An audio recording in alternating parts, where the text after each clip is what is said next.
మెదక్ జిల్లా రామాయణంపేట, నిజాంపేట, నార్సింగ్, చిన్నశంకరంపేట, వెల్దుర్తి, చేగుంట, మనోరాబాద్, తూప్రాన్, మాసైపేట మండలాలలో బంద్ ప్రశాంతవంతంగా కొనసాగింది. మెదక్ పట్టణంలో గోవధ విషయంలో రెండు వర్గాల మధ్య జరిగిన ఘర్షణ సందర్భంగా రాష్ట్ర వ్యాప్తంగా సంచలనం జరిగింది. రాష్ట్ర నాయకులు ప్రతిస్పందించడం కూడా జరిగింది. ఎంపీ రఘునందన్ రావు ఈ విషయంపై తీవ్ర అభ్యంతరం తెలియజేశారు. బీజేపీ నాయకులు పంజా విజయ్ కుమార్ తీవ్రంగా స్పందించారు. ప్రభుత్వం, పోలీసులు ఏకపక్షంగా నిర్లక్ష్యంగా చూస్తూ ఊరుకున్నారని, అన్యాయంగా బీజేపీ నాయకులను అరెస్టు చేయడం పట్ల సంఘ్ పరివార్ బీజేపీ, బీజేవైఎం ఆధ్వర్యంలో మెదక్ జిల్లా బంద్ ప్రకటించారు.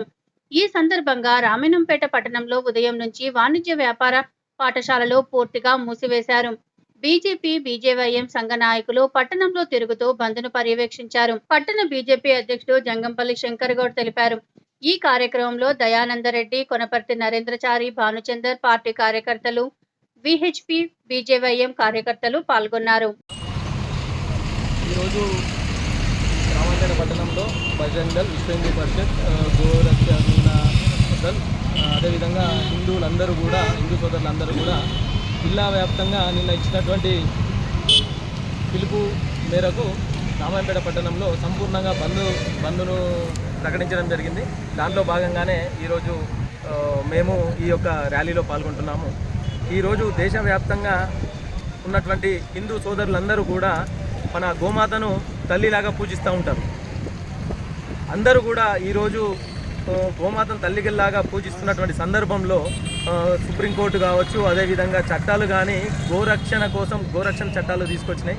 ఆ చట్టాలు చెప్తా ఉన్నాయి, గోవును సంరక్షించాలి, అదేవిధంగా గోవులను ప్రొటెక్షన్ చేయాలి అని చెప్పేసి.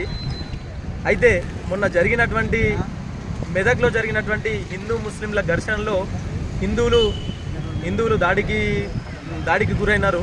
అందులో భాగంగానే అదేవిధంగా ముస్లిం సోదరుల మీద కూడా కొంతవరకు ఇద్దరి మధ్యలో ఘర్షణలో వాగ్వివాదం జరిగింది. దాంట్లో భాగంగానే ఈరోజు బంధుకు పిలుపునివ్వడం జరిగింది. హిందూ సోదరులను 9 మందిని ఎవరినైతే 14 రోజులు రిమాండ్కి పంపించారో వాళ్ళందరినీ కూడా వెంటనే విడుదల చేయాలి. అదేవిధంగా ఈరోజు ఈ ముస్లిం సోదరులందరూ కూడా ఈ యొక్క గోమాంసాన్ని మేము తినము అని చెప్తా ఉన్నారు. కానీ అక్కడక్కడ జరుగుతూ ఉన్నాయి. మేము ఒకటే అడుగుతూ ఉన్నాము, మా యొక్క హిందూ సోదరులకు, హిందువులందరికీ కూడా ఆరాధ్య దైవం అన్నటువంటి మా గోమాతని రక్షించుకోవడంలో భాగంగా మేమందరం కూడా ఈ యొక్క ర్యాలీలో పాల్గొంటున్నామని ఈ సందర్భంగా తెలియజేస్తున్నాం. భారత్ మాతాకి జై. విహెచ్పి, బజరంగ్ దళ్, అలాగే భారతీయ జనతా పార్టీ, యువ మోర్చా అందరి పిలుపు మేరకు ఈరోజు మెదక్ జిల్లా మొత్తం బంద్ చేయడం జరిగింది. గత 2 రోజుల కింద మెదక్లో జరిగిన సంఘటన దారుణం, అత్యంత పాశవికం. ఈ రాష్ట్ర ప్రభుత్వం ఎప్పుడైతే కాంగ్రెస్ పార్టీ అధికారంలోకి వచ్చిందో హిందువుల హక్కులకు ఎక్కడ రక్షణ లేకుండా పోయింది. దారుణంగా అసలు అవేంటంటే కొన్ని విలువలకు మనం కట్టుబడి ఉన్నాం కాబట్టి అక్కడ జరిగిన సంఘటన నేను పూర్తిగా చెప్పలేకపోతా ఉన్నా. ఇంత దారుణంగా ఉందంటే పరిస్థితి ఆ రోజు మెదక్లో మేము స్వయంగా ఉండి చూసినాం.